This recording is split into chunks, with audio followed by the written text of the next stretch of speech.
Ele umisa mo limau. Ai o te fia fai atu le ali le ile tama malolo manu malo le ma to fai ala vea. Ele u foi. Ola mo ngo fo longiu. Paskai mo le mo. Anu o te fa no noa la fo wa lu atu la isinga tama malolo. Ya. O le fo o te ama noa. Se pasi ka amilo pasi ngai. Fai fua mai. Ta mole alo please. Ya. Se walunga. O lo unei alo fatu no. Ua lava lea mo oe. E tala lasi le amatanga ma mafutanga ma. Tau pele o se walunga. Le matalasi o le alofo le li. Sa o le ia amatalanga le ake kupo. Wafo isa pa tele le se o le uso lo to le o maliu. Ia fa alongo ala ia ake kupo itala ai o isi au le pope. Ina o maliu lo to lo. Ai lai maso mana o se sistema lo. O le tala moni al tala na. Ai te o le aso le sa fai ia saminga a vaenga ui fafua sa foto. A valaua tu loia wa watu lo tus maula stofias faile le saminga ta vale au piki. O le mamoli tus valaulia ia ele matou pule. Plotu tus valaulia mai ole sa foto au piki sa foto le maiava. Pa mole ma na ia te alu failau break. E te malolo ai le weekend, ia ma faisau no ai. O le tala lau pule, malu, alu, wa tala fea unga ma oe. A la stofi lea, tala fea unga ma oe. E te alu faistala. O saulola ia lea, al whaftai. Ma tō maila ma le au tipi au tanga vaia ma le TV. Ma tō maila stofi as falaile failole. E lilo yo manatu. O o le a maua ilo to lua. O le polena, o te leilo fo se falo se walunga, o te leilo fo ka ngaka ingo ya se walunga. Na o la vea nga koe o te masangi ai, awa o ia sa faya ma campaign, o le pisa a malesi pule a ongai malifa. La ala si la fia lea o la vena toe. A le polena, ia o levan te fia malolo, ai kolo se walunga. Fai longa keile kakale le afolkulele se kama se pese wasingan dale a fai fela o kelfo ka lor pese was la amai lo se walunga I fo mai fa pea ola a walu tu ni me ngal wenga tinasa uyai e le ma fai ngai fo mai se si fa pea kya ona lo telu ngal wen a okay o I fo mai fa vai teno TV sa walu si marko ingala mai le ai au fa long of mai se le malu se finga ka la ki pongiu fa pe o ai me wa ki pongiu o tele mala ai ia le ai sa ken le siva va pe ia so walu ia ma si siva lo ma se li le e fusi aku fa pa ka ku fa ai fusi ai ku longa lima fa pe o le menga fa seu e kisi fa mai Waso uma lima o kisi ai. Kilo mai lola venga koe. Sa lo popo, seu lava oi. So la ko bio kisiva. O fa pe lo le ai. Si lo walu lalo. Ia. Ole ananafi mol mawan nafi. Sa faitio sa pe tau sa ila u tamau no tu ale ala tende. Mai why now? Taimi lea na o te nofo o whairo tō lua. Ai tōlu sfulu lua tausanga o nofo na o au ma tausila whanau. O le mea moni ai ele nātia. O le musumusunga lea li. E sa o le lea tala lea. O mal maa sival pona. O latu. Ala tō whalwhai pule i o le skivi. O supo mai al mato malanga. Mato mai au kanga vaia. Ak sole. Vai. Kai au aso le whai whai ponga. Mai ea. Ai ponga ai se ngal ka penga fo sa o ka nga vai ke o me mai kamalo ai sa ke ngel TV o me mai a Ma lo le loa, ke le lo po fe mea sa ngi upu sa utautala iai. La la fa fonga mai iai le fai pule. O e fai poiponga iai. Ia. Alua ila ia lea, o malol na matuo. Ai ola sa. Ola ma fai ngo moe. Ilo ma fau ia le kisi lea. Ai mo ia la utala. Mo ia la utala. O ma fau. E iai la pesenga kai il falo la venga koe. Tolu manuiti sa. La fatali mai o uso oi vai tele. E fai le mako sengi. Au la fa ka la pesenga fa mai ngai uso. Lai mo ka so lo pesenga. E ma ngai ko lo malang so ma ngai ya. Ai le lo. Wa makanga kiliki le lo ka ma fau ya se walunga. O ke le lo ala. Po ai le ngor ka malo. Wa masiva ma o walo bi lalo ya. Ke le lo po ka ngai se walunga. Nga o la vea. O malo. Lua ko lu fa haso. O video ko lisi kenge sa fokunga e fai ma tama. He, o ai ngor ka malo le e ko lu mala vea. Mai, ai ka malo fa. Se ke le lo ai ko lu mala vea. Fa mai. Se ke le lo ka malo fa. Se ka malo le ko lu mala vea ngal fa vai ke mai. Kai fa ka so sila staff mai. E o se walunga. O fe yelo fale. Le fale ga sa ko go fo ai fa el po kalame. Fa oi, le ga fale no ai malanga maka kioaka. Ko sa se walunga, fe lo ai. Fa le maka kioaka o ludi. I scan umaka ngaka lai ko fale. That's his olanga mai lenga. Now, cut it short. Ya, o malon nga wa vili lo kenge yai. Vili lo ya kenge le fa. Awe ke pisa sis. O le wo fialu ya se walunga. O wa fialu ya se walunga. Ai kailo yai. Ai wa le bang ai nga mga vai la fialu ya. O wo fialu ya se walunga. Fa mai lo skenge. Ia, le makia ko se vai mal miska. That day onwards ele ko yai ma se ko ma fo o ma fo. Ai ke wo mai mal miska moli mai le mali o le si ka mai kiki. Piki. Ai fa mai ma ko fa le wafu ma se wolia. Fa mai. Kaso ik mo kiar. Fa mai. Ka o ka mo fa. Diai. And then o fa ko I wa le, ina ula. Fa ai ga kan o lo vili se o lunga. Vili se. O le malu le la sau. Ai le ai ma se ma ke le ka la ngoi se telefon. Vi on man la sau fa mai. O fa. Oi se o lunga mai. Se le ga fesili mai fa. Oi, wa ngalo mai ya kia. Au fa ko bale se su sa ka vale o sa le pona o la mana tu na ai o ke sa ya ga koe la vea o yes ka nga se ka kiki nga la piki sa ma ko dua oi I vai sala le hotel o ko le kui ai ko vi mai la ke fa mai malu fa mai se o ke ko di li wa ko la fa ka li mai fa sale te wo va ke le ma fo le linga fe la fa ka li mai la fa ka li mai lo fale Ia, au foi melo iai. Vile kro, Rosie, fenga ko lenga mai. Vai le la pisinga I rumbo longa fale. Ngai ku mai iai. Suluia mai ai. Ia le ka sko inga ila ka vale. Ka le ku ka vale. La amai kama lo pia le angal vai. La kia, o so beton. Ya o so mai lo ko. Pak malo. Pa mai ka liu mai ngale lu mo fale o ve. Fa e ke lo ka vale.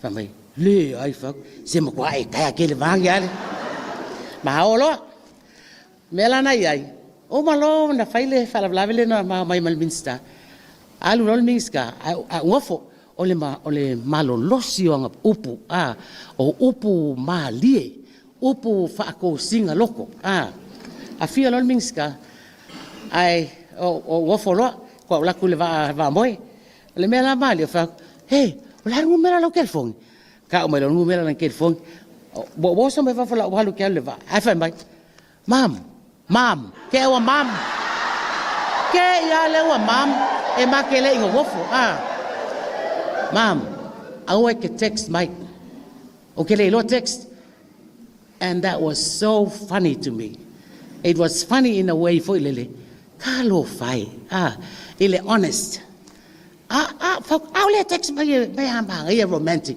my day sang it text my account and that's so true o ke le text mai ai e manga o e vili mai ai ia dua mai aso kalunga o foi o ponu o ile kasi vas ai vili mer malo ai wa umanga plan umanga mea wa kamalo strategically thinking e plan uma mea la kulo ni fakat fa mai lo vai le fa kulo wa fat ka poking i ole o i mul fangua ala fa mai ea le la vilia e form e fa vai fa e vilia fa vai fa mai wa ka mo fa pa ia ka wa sole le ai o le a ke ia wa fo sia o fa pa ia ka wa le kai fa mai e le o ka o ka mai o ka o ma ku kua ka fa pa ia ka wa e ke ila siko inga le o fa vai le o se nge i o mata fele o vilia ku ka malo a le o ma mo mai kitano mai vai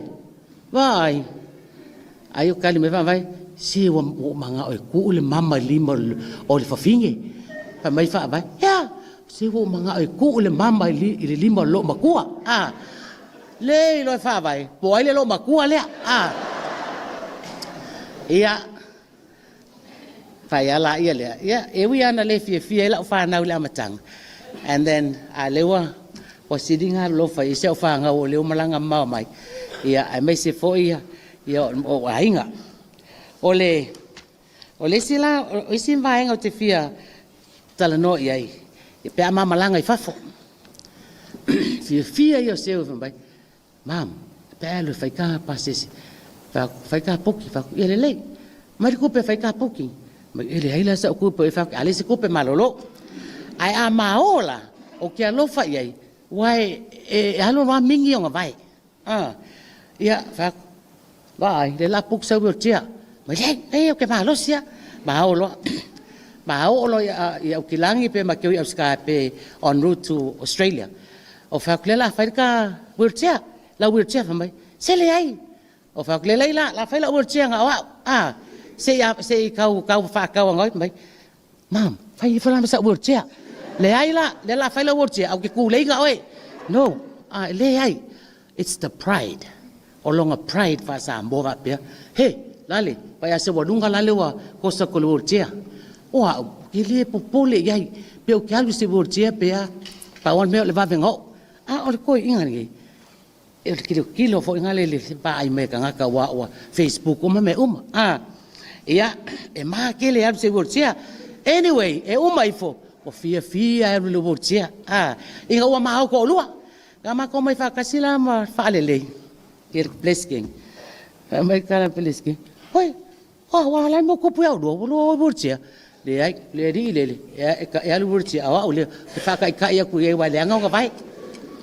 Ia ole si vai nga o na tofi fai la unga. Ole tel yo le sona le na o mawa mai a se walunga. E longa coffee fai la unga.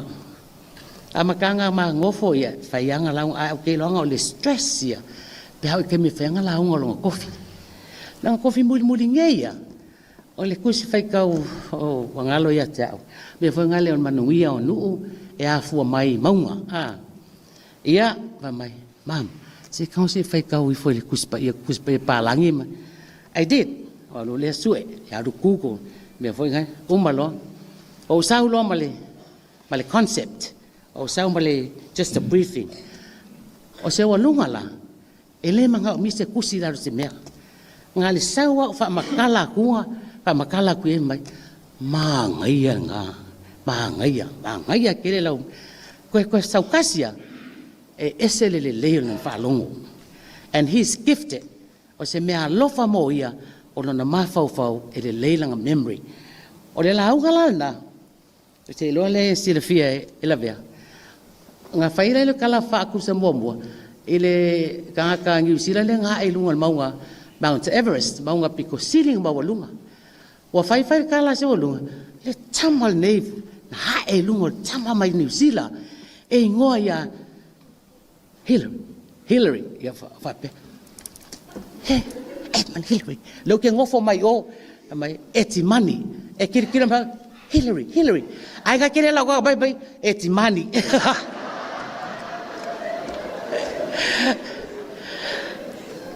Anyway, Se walunga. Ke leo le songa nga na mau mai. Ia o tāpenanga lo tofi whailaunga. O leo te vai atu le a Professor Mosese I. Ia o sia foi professor. O le whaalave lave e iai.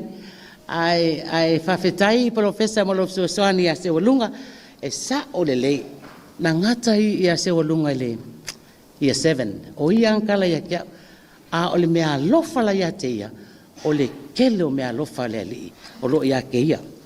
O le si mele le, se ngela vainga le, ia ngasalai, le loku pope, ia ma le loku me kisi. O se walunga, e le isa ngalai senge vai pisingisi, e fai e langa kamuka.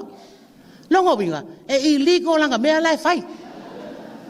Au fai ak famai, mam, ai pe e vile fai, o kasi levanga e famai, kele au fai lenga fai. Ai e iligo.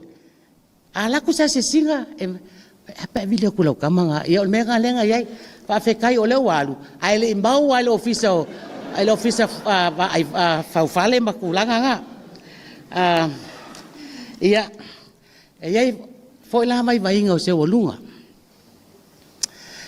Ia, mama futa, oa, levang o masangi lo wola ko kasi independent, whaia ya ua whaiunga. Ai peo ke vai kulanga lo kama, kasi al whakunga oso. Lau talan fai ai. Brother, awe ke whakongwa maya. Awe ke whakongwa maya. A e mga umir ka haununga li. Ia nga awale ke whakongwa maya. Ia nga whai maali e mai leo lan whaatununga. Ai o sika ngaka fo e vave leika. Ko e vave fo ila lofa. E kele kai mi make e vaha ili fonga. Ia maua. O nga ese makat kongunga fo e ma belief. O nga le melea. A mga au kia le mea, o kua ue o haru. E le hai ma so wha angoi ai. Ai sa o le tala se walunga.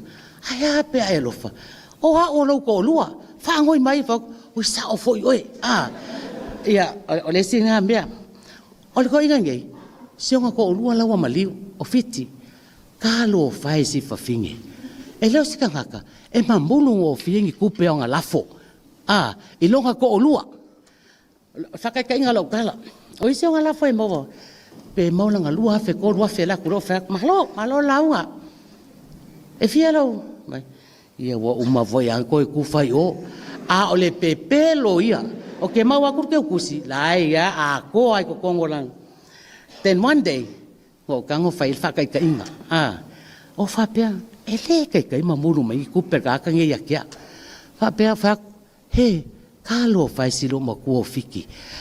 Ku ai ia uia. E ila unga luenga. I have a job. O siu ko luenga fiki. Kalo fai. O fea sa mo mai nga kupenga fai. Ia nga kua iai. Ma ono le kua. O ngo mai aso ele sa ngi se vai. Pura mo ngo fai ngi. Ke o mai fo. E lua la sa fai. Al makongu nga fai. O waluloa.